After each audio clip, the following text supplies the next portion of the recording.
let it bang, bang.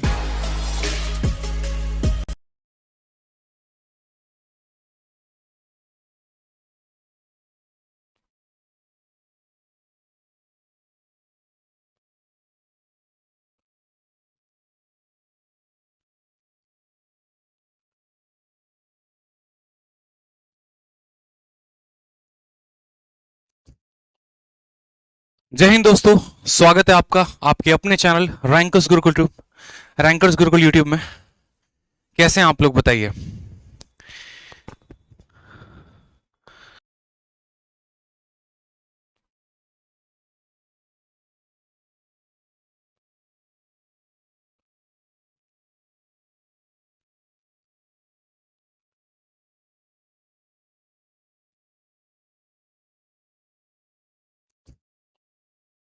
जय हिंद दोस्तों, स्वागत है आपका आपके अपने चैनल रैंकर्स गुरुकुल यूट्यूब में। कैसे हैं आप लोग बताइए। बहुत अच्छे। तो आज की जो वीडियो होने वाली है वो बहुत ही जबरदस्त वीडियो होगी यूट्यूब में। जी हाँ, बिल्कुल कॉम्बो वीडियो होगी, और एक ऐसी कॉम्बो वीडियो जिसका अभी तक यूट्यूब पर कोई ऐसा तोड़ नहीं है। क्यों है? क्योंकि आज की वीडियो में हम जानेंगे दो बातें। सबसे पहले जो आप मेरे पीछे देख रहे हैं, हाउ टू बिकम एएसए और एमईए, विदेश मंत्रालय में आपकी डायरेक्ट एंट्री कैसे होगी और कैसे आप महीनों के लाखों रुपए कमाएंगे, कैसे आप अपने भारत देश की सेवा करेंगे, साथ साथ अन्य देशों में रहकर भी आप बहुत बड़ा नाम कैसे कमा सकते हैं, इसके बारे में हम बहुत ही प्यारी जानकारी जानने वाले हैं। और इसके बाद मैं आप लोगों को 60 दिन 60 मैराथन के सबसे पहले एपिसोड, मतलब बहुत सारे एपिसोड हो रखे हैं, लेकिन आज रेशियो का सबसे पहला एपिसोड होगा जिसमें हम रेशियो को बिल्कुल 0 to हीरो लेवल कवर करेंगे भाई। ठीक है, माफी लेट के लिए माफी चाहेंगे। जल्दी से जो है एक बार सभी वीडियो को लाइक कर दो, शेयर कर दो, चैनल को सब्सक्राइब कर दो जितने दोस्त हमारे साथ जुड़े हुए हैं। ठीक, चलिए बिल्कुल भाई, क्लास चलेंगी। पहले हम इसके बारे में थोड़ा सा जानकारी प्राप्त कर लेंगे, फिर इसके बाद हम क्लास को स्टार्ट करेंगे। ठीक है, चलिए 2 दिन से क्लास नहीं हो पाई थी, इसके लिए बिल्कुल क्षमा चाहेंगे। ठीक है, क्योंकि बहुत ऐसे काम होते हैं जो पीछे बैकग्राउंड में करना होता है, तो इसके लिए थोड़ा सा जो है काफी ज्यादा टाइम लग गया। चलो तो बात करते हैं यहां पर सबसे पहले कि देखो क्या होता है कि एसएससी सीजीएल का जो आप पेपर देते हैं उसमें बहुत सारे पोस्ट होते हैं, और उसी में से एक सबसे दमदार और सबसे खूबसूरत पोस्ट है हमारा एएसओ इन एमईए। एक छोटी सी क्लिप इसके बारे में हम लोगों ने शेयर किया था, और वो क्लिप जो है 2.5 लाख से ऊपर व्यूज अर्जित कर चुका है। छोटा सा क्लिप, तो जब एक छोटा सा क्लिप 2.5 लाख से ऊपर का व्यूज जा सकता है, तो वहीं पर बच्चों का डिमांड था कि सर आप कंप्लीट वीडियो लेकर आओ और कंप्लीट तरीके से बताओ। ठीक है, पढ़ाई तो हम करते ही रहते हैं, साथ में कुछ ऐसा हो सके जिससे हमें काफी ज्यादा मोटिवेशन मिले, तो वो आप लोगों के हाजिर है, आप लोगों के सामने हाजिर है। मुझे पूरे 2 दिन लगे हैं इस पीपीटी को बनाने में। एक एक बात मैंने कंसल्ट की है, जो लोग ऑलरेडी फॉरेन डिपार्टमेंट में पोस्टेड हैं उनसे भी मैंने इन बातों को कंफर्म किया है कि क्या जो बात ऐसा सुनने में आता है क्या वो सही है या वो गलत है, कितनी बातें सही है कितनी बातें गलत है, क्या जो हम बात करते हैं महीने के 2 लाख 3 लाख रुपए हमें जो सैलरी मिलती है, क्या ये बात में दम है। क्या ये कहा जाता है कि जो बच्चे हमारे जो भी लोग विदेश मंत्रालय में एमईए में पोस्टेड होते हैं उनकी जो सैलरी होती है उसके तो उसके अलावा जो फायदा हो गया, जैसे मानो कि अगर मैं एमईए में हूं, ठीक है, तो मुझे ऐसा पर्क मिलता है, 5 स्टार फैसिलिटी मिलती है, हेल्थ रिसोर्सेज में बेनिफिट मिलता है कि उस पर्टिकुलर कंट्री के सबसे टॉप अस्पताल में मैं फ्री में अपनी जो है वो इलाज करा सकता हूं अपना अपने फैमिली का। मेरे जो बच्चे होंगे उस स्कूल में, मतलब जैसे मानो अगर लंदन में पोस्टिंग हुई तो लंदन के सबसे टॉप स्कूल में फ्री में ऐसी शिक्षा मिल सकती है। क्या ये बात में सत्यता है? तो बिल्कुल इन सभी बातों को लेकर जितने भी आपके मन में 50 तरह के डाउट होंगे वो सभी के सभी मैं आप लोग को क्लियर करूंगा भाई। बहुत मेहनत की है मैंने आप सभी के लिए, तो आपका भी ये बात फर्ज बनता है कि तुरंत एक वीडियो को प्यारा सा लाइक कर दो, ठीक, और सब जगह पर शेयर कर दो भाई, ताकि ये जो बात है ना ये सब जाने और इससे सबका बेनिफिट हो सके। तो सबसे पहले जैसे कि यहां पर मैंने लिखा हुआ है एएसओ इन एमईए, एएसओ का फुल फॉर्म क्या होता है? असिस्टेंट सेक्शन ऑफिसर, और एमईए का फुल फॉर्म क्या होता है? मिनिस्ट्री ऑफ एक्सटर्नल अफेयर, यानी विदेश मंत्रालय। ठीक है, जैसे विदेश जो मंत्री थे हमारे पिछले सुषमा स्वराज थी जिनका निधन हो गया। ठीक है, तो इसके बारे में पूरा कंप्लीट जानकारी हमें जो है वो प्राप्त मिलेगा। कंप्लीट प्रोसेस में आपको इस वीडियो में बताऊंगा कि एलिजिबिलिटी क्या होती है, एग्जाम क्या होता है, एज लिमिट कितने होते हैं, पावर कितनी है, सैलरी कितनी है, हर एक बात को लेकर। उसके पहले आप इस स्लाइड को देखो। देखो, भारत में अगर आप रहते हैं तो आपको भारत में 3 तरह के पासपोर्ट मिलते हैं। बहुतों को यह बात नहीं पता, ठीक है, उसके बारे में आपको बताता हूं। 3 तरह के पासपोर्ट कैसे? सबसे पहले हो गया नेवी ब्लू कलर का पासपोर्ट, फिर हो गया व्हाइट कलर का, और फिर हो गया मरून कलर का। ठीक है। जो आम जनता होती है, जो आम नागरिक होते हैं, उन्हें मिलता है आपको नेवी ब्लू कलर का पासपोर्ट, जिसको हम कोड भी देते हैं नॉर्मल, ठीक है, पी फॉर पासपोर्ट पब्लिक के लिए। जैसे मानो कि अगर आप पासपोर्ट बनवा रहे हो, आपके पिताजी बनवा रहे हैं, आपके पड़ोसी बनवा रहा है, तो उसको नेवी ब्लू कलर का पासपोर्ट मिलेगा। उसी तरीके से व्हाइट पासपोर्ट जो है वो सभी के सभी यहाँ पर जो भी भारत की तरफ से जाते हैं, जो रिप्रेजेंटेटिव होते हैं, जो अदर कंट्री में जाके रिप्रेजेंट करेंगे, जैसे आप विदेश मंत्रालय में लगेंगे तो आपको व्हाइट मिलेगा। और मरून कलर का जो पासपोर्ट होता है ये डिप्लोमेटिक पासपोर्ट होता है, ये ऑफिशियल पासपोर्ट है और ये डिप्लोमेटिक पासपोर्ट। अब ये डिप्लोमैट्स कौन होते हैं? डिप्लोमैट्स वो हो गए जो भारत सरकार की तरफ से किसी और कंट्री में जाते हैं, बायलैटरल मीटिंग्स के लिए हो गए, जैसे ठीक है, समझौता के लिए हो गया, मिलिट्री एक्सरसाइजेस के लिए हो गए, तो वहां पर आपको मिलता है डिप्लोमेटिक इंडियन पासपोर्ट। जैसे आपने ये भी सुना होगा कि हमारे सीआईएसएफ के कुछ जवान गए और अफगानिस्तान में जाकर वहां पर ट्रेनिंग कर रहे हैं, तो उस समय वो ब्लू कलर के पासपोर्ट से नहीं जाएंगे, व्हाइट कलर के पासपोर्ट से जाएंगे, ऑफिशियल पासपोर्ट होता है। इसलिए साफ लिखा गया issued to individual representative Indian government, ठीक है, ऑन ऑफिशियल बिजनेसेस, और यहां पर इशू टू इंडियन डिप्लोमेट। तो भाई साहब ये बहुत पावरफुल पोस्ट होती है। एएसओ इन एमईए लगना अपने आप में एक बहुत बड़ी बात है, इसलिए मैंने यहां पर लिखा है पावरफुल पोस्ट इन एसएससी सीजीएल। अब यहां पर बहुत सारी बातों को लेकर आपके मन में असमंजस होगा, कुछ क्वेश्चंस होंगे कि सर कौन सा एग्जाम हम क्वालिफाई करेंगे कि सर हम एएसओ इन एमईए लग सकते हैं, ठीक है, या विदेश मंत्रालय में हमारी एंट्री हो सकती है, पावर क्या क्या होगा सर, एलिजिबिलिटी कितनी होगी, उसके अलावा वर्क प्रोफाइल हो गया, ट्रेनिंग हो गया, सैलरी हो गया, सभी बातों पर एक एक पॉइंट में अच्छे तरीके से हम बात करेंगे, ठीक है। तो सबसे पहले बात करते हैं यहां पर एग्जाम को लेकर कि भाई दो एग्जाम अगर आप देते हो, एक हो गया एसएससी का जिसमें सीजीएल का पेपर अगर आप दे रहे हैं, और दूसरा हो गया यूपीएससी का। अगर आप दो पेपर को अच्छे तरीके से क्वालिफाई करते हैं, अच्छे नंबर लेकर आते हैं, सबसे जो टॉप कट ऑफ वाली पोस्ट होती है उनके थ्रू आप विदेश मंत्रालय में एंट्री ले सकते हैं, ठीक है। तो यहां पर हमारे दो एग्जाम हो गया एसएससी सीजीएल का और दूसरा हो गया हमारा यूपीएससी का। एसएससी सीजीएल को अगर आप क्लियर करते हैं तो आप लगते हैं एएसओ इन एमईए, ठीक है, विदेश मंत्रालय में आपकी एंट्री होती है असिस्टेंट सेक्शन ऑफिसर से। और अगर आप यूपीएससी क्लियर करते हैं तो यूपीएससी को क्लियर करने से क्या होगा, यूपीएससी में सीधा आप जाते हैं आईएफएस कैडर में, इंडियन फॉरेन सर्विस में, और वहां पर आपकी पोस्टिंग होती है। कौन सा पोस्ट मिलता है वो भी आगे चलकर हम आपको बताएंगे। वीडियो को लाइक करते रहिए और चैनल को सब्सक्राइब करते रहिए, हर जगह पर वीडियो को शेयर करते रहिए दोस्तों। तो बात करते हैं सर एसएससी सीजीएल में कौन सा ऐसा पोस्ट है, कैसे कैसे जो है हमें कैसे कैसे पेपर क्लियर करना होगा, क्योंकि यूपीएससी के बारे में अगर मैं वीडियो बनाऊंगा तो वो बहुत लंबी हो जाएगी। तो एसएससी के माध्यम से हम डायरेक्ट एएसओ इन एमईए कैसे लगेंगे, कितने स्टेप्स में हमें पेपर देना होगा, ठीक है, एक एक बात को यहां पर समझिएगा अच्छे से। तो सबसे पहले आपको देना होता है टीयर 1, जैसे कि अभी आप लोगों का टीयर 1 जो है वो अप्रैल में है सीजीएल का, और उनमें टीयर 1 में आपको पता है कि 4 सब्जेक्ट होते हैं, मैथ, इंग्लिश, रीजनिंग और जीएस। इस तरीके से 4 सब्जेक्ट में 200 नंबर का पेपर होता है। यहां पर जब आप क्वालिफाई करते हैं तो आप देते हैं मेंस, जैसे कि हमारे सीजीएल 2020 का मेंस कल था, जिसमें मैथ और इंग्लिश का पेपर 200 नंबर का होता है। फिर आप मेंस देते हैं, उसके बाद आता है डिस्क्रिप्टिव, जो कि अभी 5 दिन बाद आपका डिस्क्रिप्टिव होने वाला है। जो 2020 के कैंडिडेट थे उनका डिस्क्रिप्टिव 100 नंबर का होता है। एक ऐसे राइटिंग होती है, प्रेसिस राइटिंग होती है, या फिर लेटर भी कभी लिखना होता है। जब आप टीयर 1, टीयर 2, टीयर 3 दे देते हैं, उसके बाद आपको कोई भी पेपर नहीं देने की आवश्यकता होती है।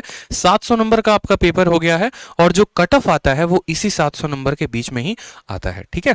इसके बाद बात करेंगे यहां पर टीयर 4। अब टीयर 4 है क्या, तो देखो जैसे कि मैंने पहले भी बताया है कि एसएससी सीजीएल में क्या होता है, बहुत ऐसे पोस्ट हैं जिनके लिए टाइपिंग की आवश्यकता है, और बहुत ऐसे पोस्ट हैं जिनके लिए टाइपिंग की आवश्यकता नहीं है, ठीक है।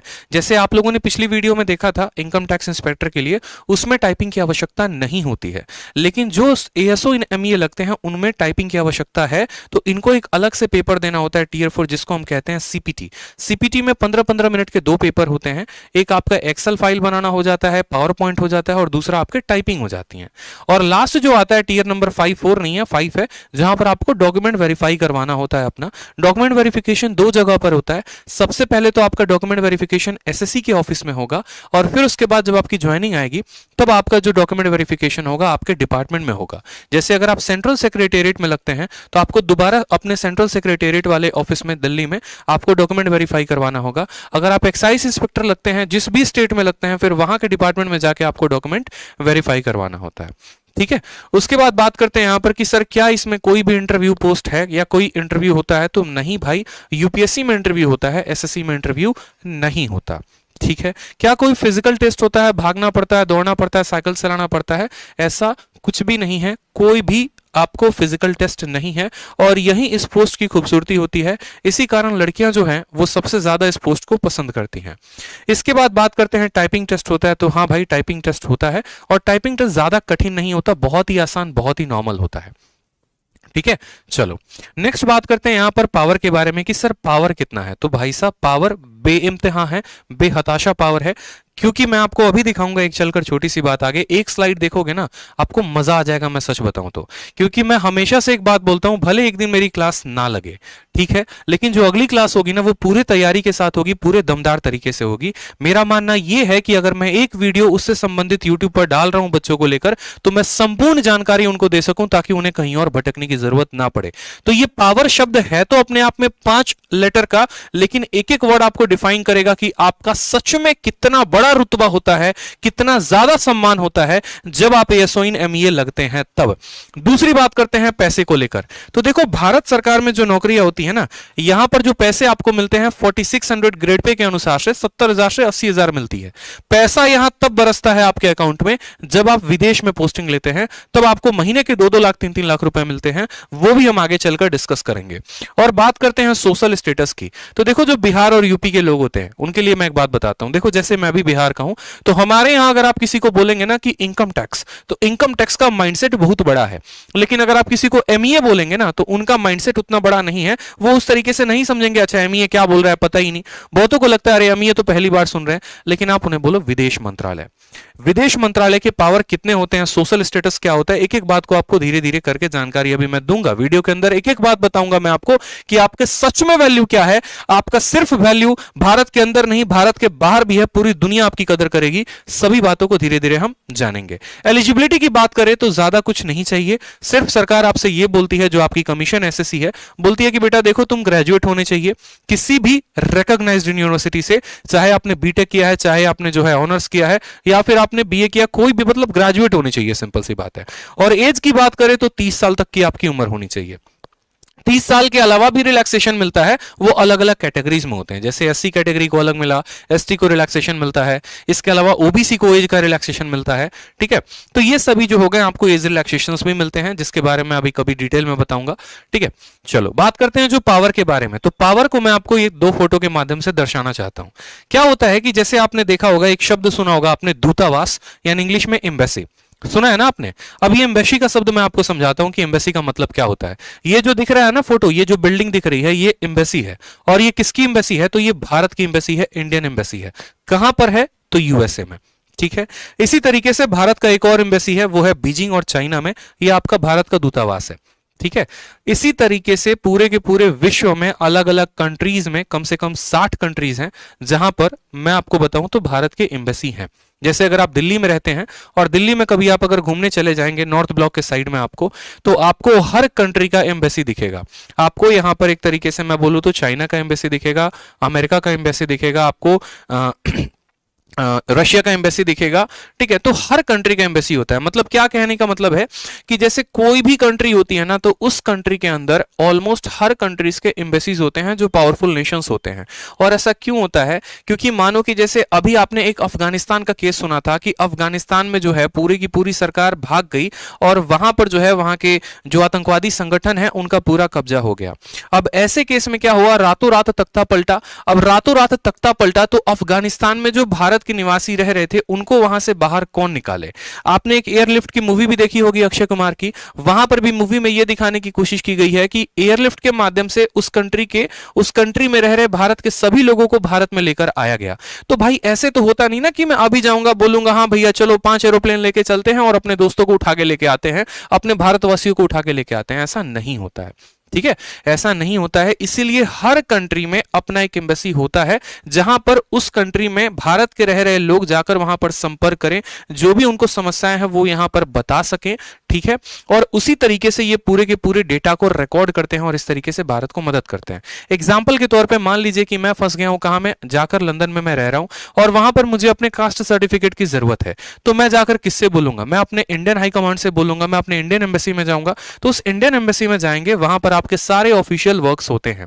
ठीक है, जब कोई कंट्री से भी आपके इंडिया से भी जाता है या कोई एनआरआई आ रहा होता है तो सारा का सारा जो वर्क होता है वो आपके अपने कंट्री के एम्बेसी में होता है। तो हर कंट्री में भारत की एक एम्बेसी है, जैसे यूएसए में ये हो गया, उसी तरीके से चाइना में काम भी एम्बेसी हो गई। ठीक है, और इस एम्बेसी में आपकी पोस्टिंग होती है। आप बोलते हैं ना सर विदेश मंत्रालय में जाएंगे तो कहां काम करेंगे, अगर लंदन चले गए तो कहां पर काम करेंगे, तो ये जो बिल्डिंग्स होते हैं, जो एम्बेसी होती है, इसी के अंडर में आपको काम करना होता है। इसमें लो लेवल से लेकर हाई लेवल तक सभी ऑफिसर्स होते हैं जो आपकी सहायता करते हैं, और एक बढ़िया तरीके से आप एक कंट्री के अंदर एक कंट्री रन कर रहे होते हो। इसलिए एम्बेसी को एक और बात भी कहा जाता है, country with in a country. और एक बात को हमेशा ध्यान रखना, एम्बेसी की जो पावर होते हैं बहुत ज्यादा होते हैं।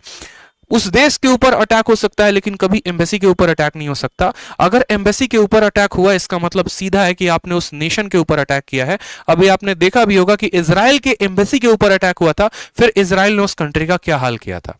ठीक है, आप किसी के एम्बेसी के ऊपर अगर अटैक कर रहे हैं इसका मतलब आप उस नेशन के ऊपर अटैक कर रहे हैं। यानी सबसे सुरक्षित अगर उस कंट्री में कुछ है तो उसकी एम्बेसी है, और वो सीधा का सीधा एक कंट्री को रिप्रेजेंट करती है।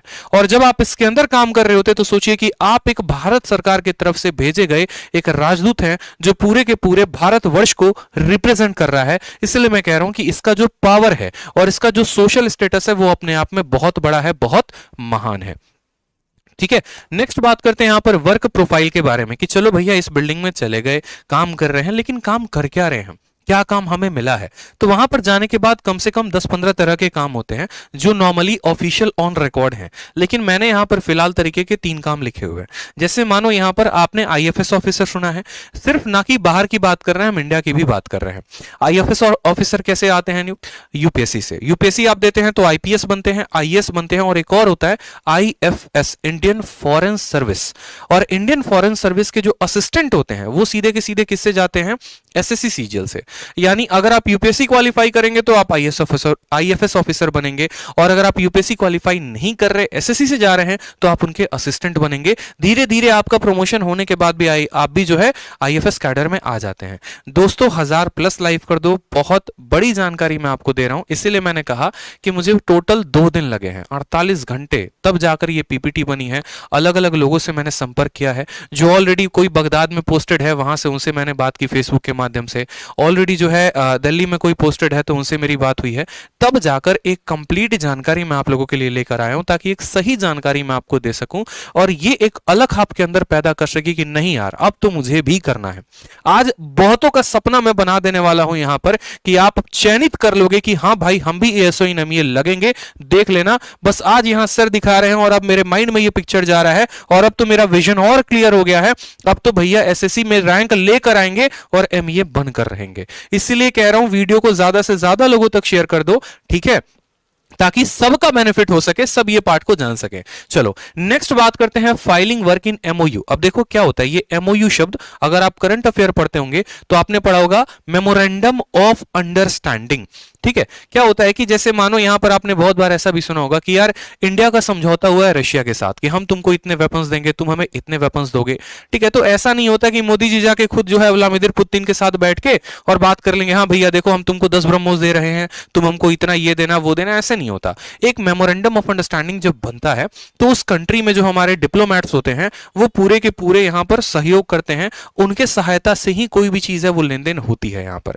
ठीक है, तो वो असिस्ट करते हैं सबसे पहले आईएफएस ऑफिसर को। इसके अलावा फाइलिंग वर्क जो एमओयूज का होता है उनमें सबसे ज्यादा जो रोल होता है वो एएसओस का होता है, एमईए विदेश मंत्रालय वालों का सबसे ज्यादा हस्तक्षेप होता है। इसके अलावा आपने और भी बहुत सारे केसेस देखे होंगे, जैसे सुषमा स्वराज को किसी ने ट्विटर पर टैग कर दिया कि हम दुबई में काम करने आए थे और 5 साल हो गया, हमको बंधक बना के रख लिया गया है, प्लीज हमारी सहायता करिए। और ऐसे ऐसे वीडियो सुषमा स्वराज के पास आते थे, वो तुरंत विदेश मंत्रालय को वहां पर सूचित करती थी और वहां पर उस व्यक्ति को फिर वहां से छुड़ाया जाता था कानूनी प्रक्रिया करके। ठीक है, जैसे आपके विजय माल्या हो गए, वो भाग गए, या कोई और नीरव मोदी भाग गए यहां पर, तो फिर उसके बाद उसकी जिम्मेदारी जो होती है वो विदेश मंत्रालय की हो जाती है और सारा ट्रैक रिकॉर्ड सब कुछ जो है वो वही मॉनिटर कर रहे होते हैं। इसके अलावा यहां पर आपने देखा इंटरनेशनल कोऑर्डिनेशन, ये बहुत जरूरी है।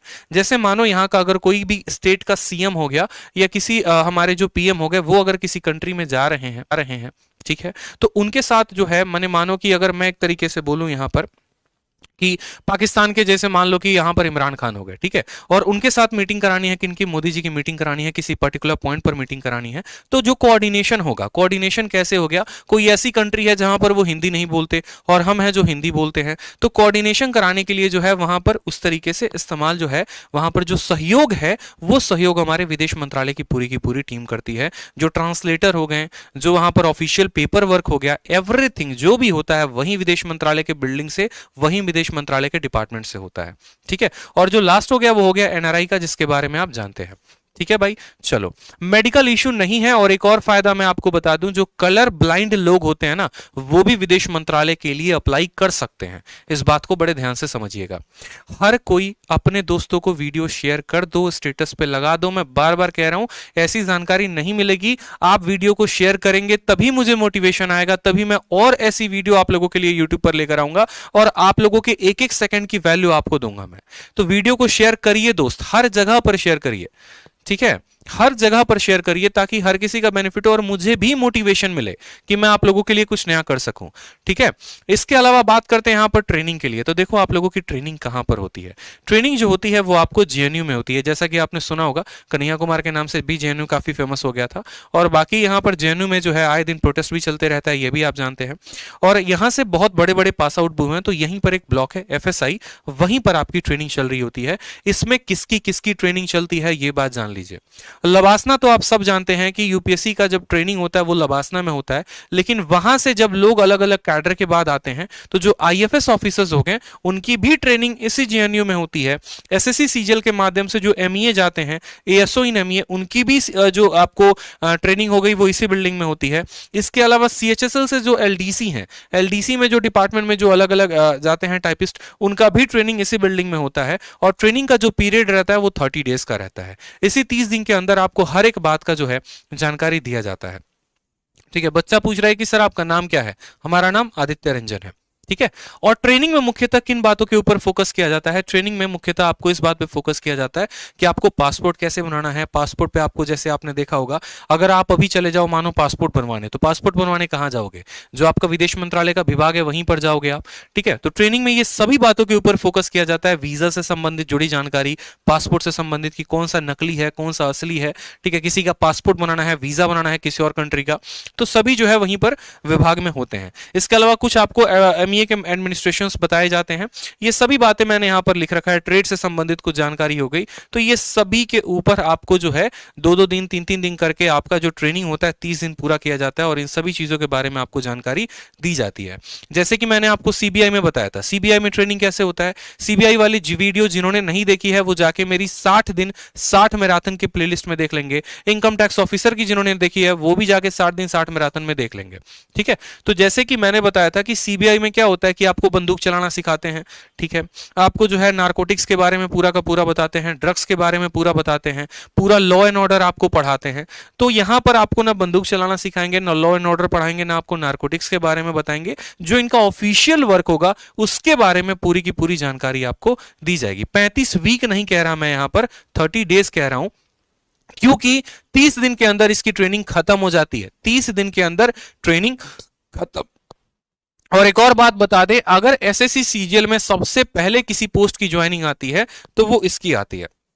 एग्जाम्पल मैं आपको दे रहा हूं, 2017 सीजीएल का जब रिजल्ट आया था, तो रिजल्ट के 1 महीने के बाद यहां पर ज्वाइनिंग लेटर आ गया था, ट्रेनिंग का लेटर आ गया था कि भैया पहुंच जाइए जेएनयू, अपना बोरिया बिस्तर लेकर, वहां पर आपकी ट्रेनिंग शुरू हो जाएगी। लेकिन अगर वहीं हम एक्साइज इंस्पेक्टर की बात करें, तो ये जो एक्साइज इंस्पेक्टर है, अभी इनका जो ज्वाइनिंग आया है वो पिछले 2021 के दिसंबर में आया है। तो सबसे फास्ट अगर किसी की ज्वाइनिंग आती है तो विदेश मंत्रालय की आती है, एएसओ इन एमईए की, और सबसे लेट अगर किसी का आता है तो वो एक्साइज इंस्पेक्टर होता है। इस बातों को भी ध्यान रखेंगे। मतलब जब तक एक एक्साइज इंस्पेक्टर का पर्सन ज्वाइन करेगा तब तक 1 साल की जो सैलरी है या 1 साल का जो प्रमोशन ग्रोथ है वो आपको विदेश मंत्रालय से मिल जाता है।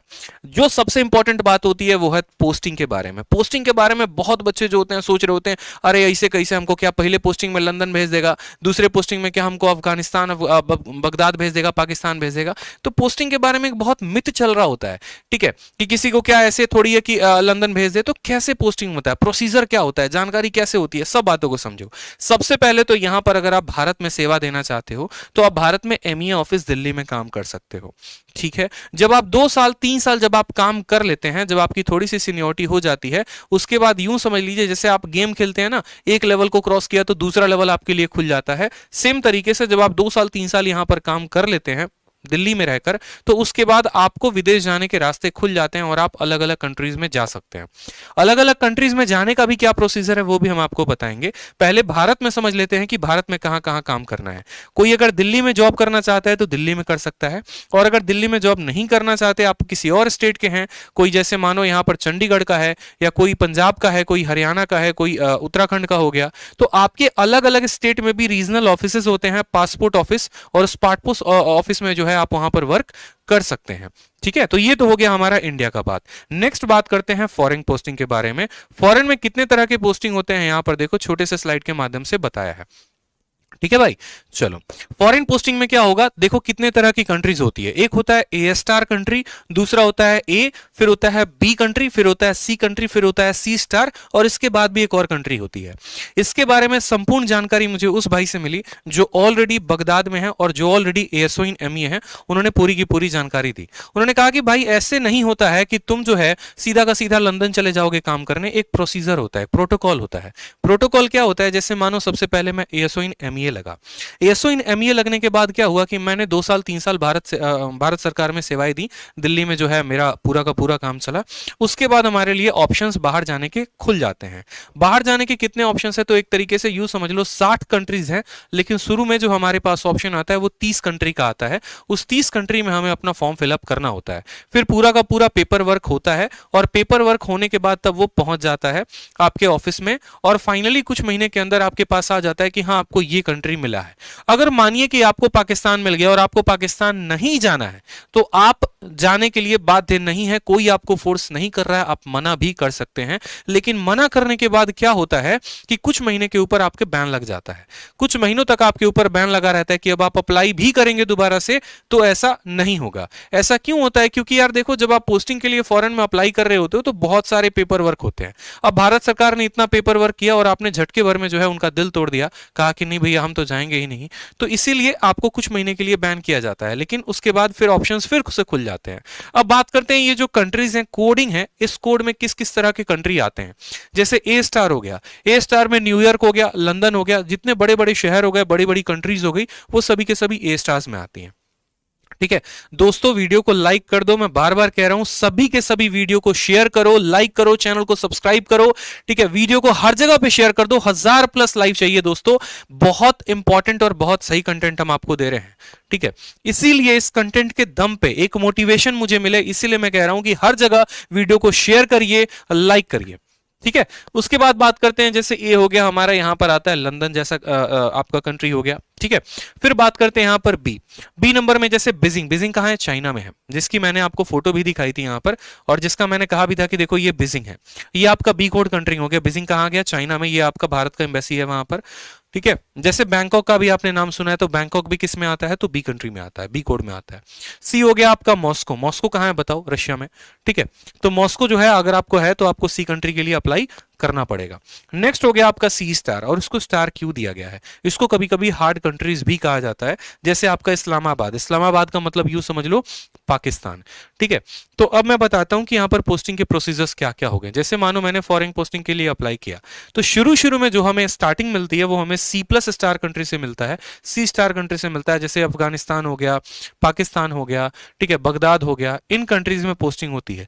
जैसे जैसे सीनियरिटी डेवलप होते जाती है, या जैसे जैसे आपका जो है थोड़ा थोड़ा वर्क एक्सपीरियंस बढ़ते जाता है, फिर आपको C स्टार के बाद C दिया जाता है, C के बाद B होता है, B के बाद A होता है, A के बाद A स्टार होता है, और इस तरीके से इस ऑर्डर में आपकी पोस्टिंग होते जाती है। यानी अगर यूं सोच ले कि पहले पोस्टिंग में ही हमको लंदन ट्रांसफर मिल जाएगा, तो ऐसा पॉसिबल नहीं है।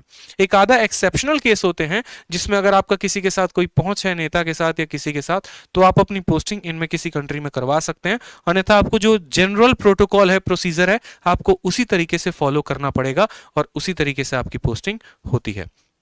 ठीक है। नेक्स्ट बात करते हैं सैलरी के बारे में। तो जो सैलरी है वो इंडिया में आपको 70 प्लस के करीब में मिलता है, लेकिन जैसे आप इंडिया से बाहर जाते हैं, किसी और कंट्री में जाते हैं, जैसे मानो कि कोई बगदाद में है, या यूं समझ लो कोई लंदन में है, ठीक है, या कोई आपका जर्मनी में है, तो उसकी सैलरी कितनी होगी? क्या उसको 70,000 रुपया ही मिलेगा? तो ऐसा नहीं है। देखो क्या होता है कि सैलरी जो डिसाइड होती है ना, वो करेंसी के पावर के ऊपर डिसाइड होती है। एग्जाम्पल के तौर पर यूं समझ लो कि अगर भारत में ये सैलरी 70,000 है, तो विदेश में यही सैलरी जाकर उनके अकॉर्डिंग कितना हो जाएगा, वहां के खर्च के अकॉर्डिंग, वहां के महंगाई के अकॉर्डिंग सभी चीजों को कैलकुलेट किया जाता है कि यहां पर अगर हम जो हाउस अलाउंस है 8,000 रुपया किराया दे रहे हैं, तो क्या वहां पर अगर कोई फ्लैट लेगा तो क्या 8,000 में निपट जाएगा? इन सभी चीजों को कैलकुलेट करते हुए जो आपका अप्रोक्सीमेट इंडियन करेंसी में कन्वर्ट करने के बाद जो सैलरी आती है वो 2 से 3 लाख रुपए आती है। किसी किसी कंट्री में 2 लाख है, किसी में 2.5 लाख है, किसी में 3 लाख है। तो फॉरेन पोस्टिंग में इंडियन करेंसी के हिसाब से आपको 2 से 3 लाख रुपए मिल जाता है महीने के, जो कि अपने आप में बहुत बड़ी बात है। इसमें आराम से जो है आप लाख 1.5 लाख रुपया खर्चा करके बाकी पूरा का पूरा आप सेव कर सकते हैं, अपने घर बेच सकते हैं, कोई भी काम आप कर सकते हैं। इसलिए सबसे लुक्रेटिव और प्रॉफिटेबल जो पोस्ट होता है वो एमईओ कहा जाता है, जिसमें सबसे ज्यादा सैलरी होता है। इसके अलावा दोस्तों ये बात समझो, ये जो पर्क्स है ये अपने आप में बहुत बड़ा बात है। अगर मैं बोलूं ना कि मुझे मोटिवेशन कैसे मिलेगा, जाहिर सी बात है, इंसानी फितरत है, किसी को भी मोटिवेशन मिलता है तो पैसे से मिलता है, किसी को भी मोटिवेशन मिलता है तो एक तरीके से उसके बेनिफिट से, जो उससे फायदे हैं। जैसे मानो मैंने आपको कहा 2 मोबाइल है, एक रेडमी हो गया और एक नोकिया हो गया, और मैंने कहा कि आप इसमें कौन सा लोगे, तो आप क्या देखते हो? फीचर्स देखते हो, यार इसके फीचर्स अच्छे हैं, इसकी क्वालिटी अच्छी है, तो ये वाला मोबाइल लेंगे। उसी तरीके से जब आप एसएससी का पेपर दे देंगे, तो पेपर देने के बाद डॉक्यूमेंट वेरिफिकेशन में जब जाएंगे, पोस्ट प्रेफरेंस अब भरेंगे, तो बहुत सारे पोस्ट हैं, तो उसमें आप किसको सबसे पहले नंबर पर स्थान देंगे? वो कब देते हैं? जब आप अपना देखते हैं कि हाँ भाई इससे संबंधित क्या क्या फायदे हो सकते हैं।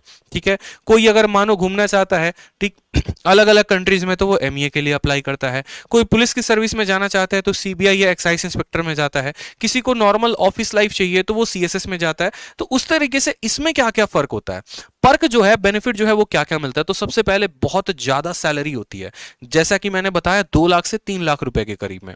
ठीक है, इसके बाद बेस्ट अमेनिटीज। अब बेस्ट अमेनिटीज के बारे में थोड़ा सा जानकारी देता हूं, जिसमें मैंने हेल्थ और एजुकेशन लिखा है। जैसे मानो आप भारत में 70,000 रुपए महीना कमा रहे हो, ठीक है, आप बीमार पड़ गए, आपको क्या होगा कि खर्चा कराने कराने में ही, इलाज कराने कराने में ही आपके पूरी की पूरी सैलरी चली जाएगी। या आपके बच्चे थोड़े थोड़े बड़े हो रहे हैं, आप उनको सबसे टॉप स्कूल में रख रहे हो, महंगाई का जमाना इतना है, महीने के 10-10 हजार रुपए आपका महीने का फीस लग रहा है।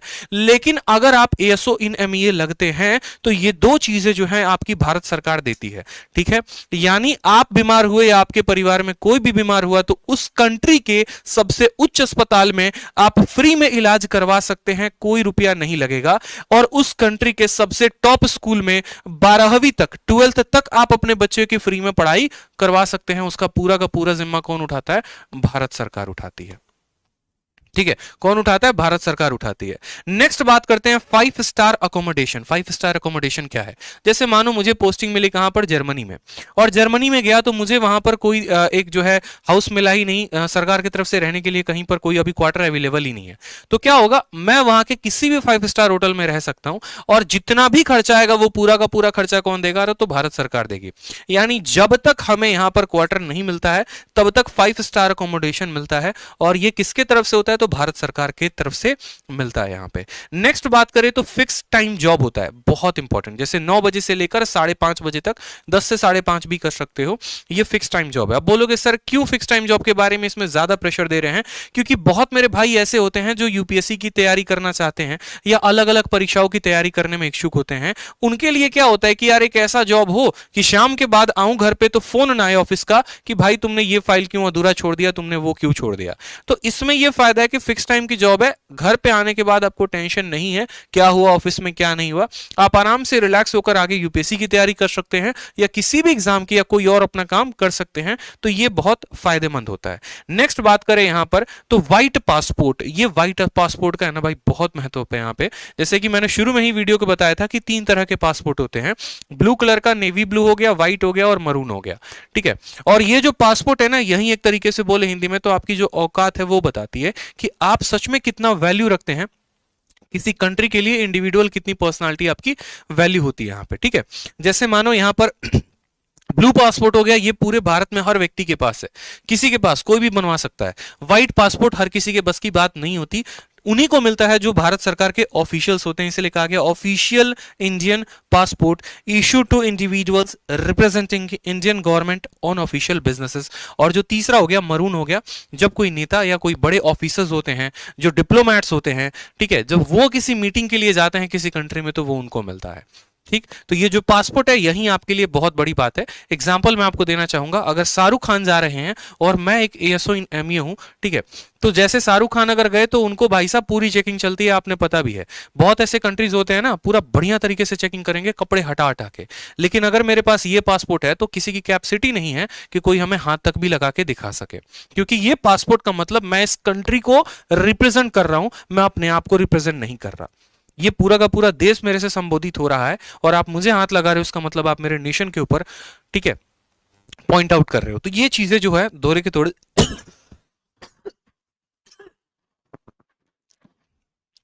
बेनिफिट मिलते हैं, ठीक है। नेक्स्ट बात करते हैं यहां पर प्रमोशंस के बारे में कि प्रमोशन जो है वो कैसे मिलता है। तो प्रमोशन के बारे में सबसे पहले जान लेते हैं, ठीक है, प्रमोशन के बारे में सबसे पहले जानिए। तो सबसे पहले अगर आप सीजीएल क्वालिफाई करते हैं तो सीजीएल से आप लगते हैं असिस्टेंट सेक्शन ऑफिसर, एएसओ इन एमईए, ठीक है। और एएसओ इन एमईए के बाद क्या होता है कि क्या वहीं पर हमारी कहानी खत्म हो जाती है क्या? उसके आगे हमें कोई पेपर नहीं देना होता, ऐसा नहीं है, उसके आगे भी पेपर देना होता है और भी बहुत सारी बातें होती हैं। जैसे अगर आप कोई पेपर नहीं देना चाहते तो 12 से 13 साल के अंदर, ध्यान से मेरी बात को समझिएगा, 12 से 13 साल के अंदर आपका प्रमोशन हो जाता है सेक्शन ऑफिसर पे, ठीक है। लेकिन अगर आप डिपार्टमेंटल एग्जाम देते हैं तो डिपार्टमेंटल एग्जाम में क्या होता है कि डिपार्टमेंट में भी जाने के बाद एग्जाम होता है। आप किसी कोई ऐसा पर्सन होगा जो सिलेक्टेड होगा, आप उनसे पूछना, ठीक है, वो खुद आपको बताएंगे कि चाहे वो स्टेनो है या फिर टैक्स असिस्टेंट है। तो ये सभी लोग जो होते हैं ना, अगर मानो कोई बंदा टैक्स असिस्टेंट है तो वो डिपार्टमेंटल एग्जाम दे देकर इनकम टैक्स में जा सकता है। उसी तरीके से असिस्टेंट सेक्शन ऑफिसर जो है वो डिपार्टमेंटल एग्जाम देकर 4 से 5 साल के अंदर प्रमोशन लेकर सेक्शन ऑफिसर बन सकते हैं। और फिर उसके बाद सेक्शन ऑफिसर से 9 से 10 साल के बाद आपका प्रमोशन होगा तो आप अंडर सेक्रेटरी बनोगे, और अंडर सेक्रेटरी आप एसएससी के माध्यम से आओगे। और अगर आप यूपीएससी के लिए प्रिपेयर कर रहे हो तो आपकी जो डायरेक्ट पोस्टिंग होती है वो अंडर सेक्रेटरी के ही होती है, इसलिए मैंने लिखा है आईएफएस कैडर। यूपीएससी निकालोगे तो यहां से आपकी प्रमोशन से स्टार्ट होंगे, और एसएससी निकालोगे तो सबसे पहले एएसओ बनोगे, फिर प्रमोशन होकर सेक्शन ऑफिसर, फिर प्रमोशन होकर अंडर सेक्रेटरी, फिर अंडर सेक्रेटरी के बाद डेप्यूटी डायरेक्टर, और फिर डेप्यूटी डायरेक्टर के बाद डायरेक्टर। इसके बाद भी पोस्ट होते हैं लेकिन वहां तक एसएससी कैंडिडेट नहीं पहुंच पाते हैं, ठीक है। अच्छा, ये स्कोर कार्ड खुल गया। चलो, तो इसीलिए आपको सबसे पहले पूरी की पूरी मैंने अपने पोस्ट की जानकारी दी, और इसी पोस्ट की जानकारी के लिए आप एक ऐसे समझो जैसे मैं आपको एक जनरली अपना स्कोर कार्ड दिखा रहा हूं, ठीक है। अपना स्कोर कार्ड किस लिए? इसलिए नहीं क्योंकि ये मेरा है, इसलिए क्योंकि आपको एक मैं बता सकूं कि कंपटीशन कितना, और इस पोस्ट के लिए अगर आपको लाना है तो कितने नंबर लेकर आने पड़ेंगे। जैसे मेरा खुद का स्कोर कार्ड है सीजीएल 2019 के प्री का 180, ठीक। मेंस में अगर आप मार्क्स करोगे तो मार्क्स जो है वो इंग्लिश में 185 है, मैथ्स में मेरे 227 हैं। जो यहाँ पर 180 नंबर आए थे उसमें मैथ, इंग्लिश, रीजनिंग जो था 50-50-50 था, और आपका जीके में 30 नंबर। उसी तरीके से सीएचएसएल में मैंने 185 स्कोर किए, मैथ 50, इंग्लिश 50, रीजनिंग 50, जीके में 35 नंबर। जो मेरा डिस्क्रिप्टिव में स्कोर रहा था वो रहा था मेरा 76 नंबर। इतने नंबर जब आप किसी भी सीजीएल की परीक्षा में आप काउंट करेंगे, इससे बहुत ज्यादा आपको स्कोर करना पड़ेगा। मैथ में भी आपको बहुत ज्यादा स्कोर करना पड़ेगा, इंग्लिश में भी। आपका प्री में कम से कम 180 प्लस स्कोर होना चाहिए आपको एएसओ में एमईए लगने के लिए, और मेंस में भी अगर हम बात करें तो इंग्लिश और मैथ में कम से कम 180 प्लस स्कोर होना चाहिए।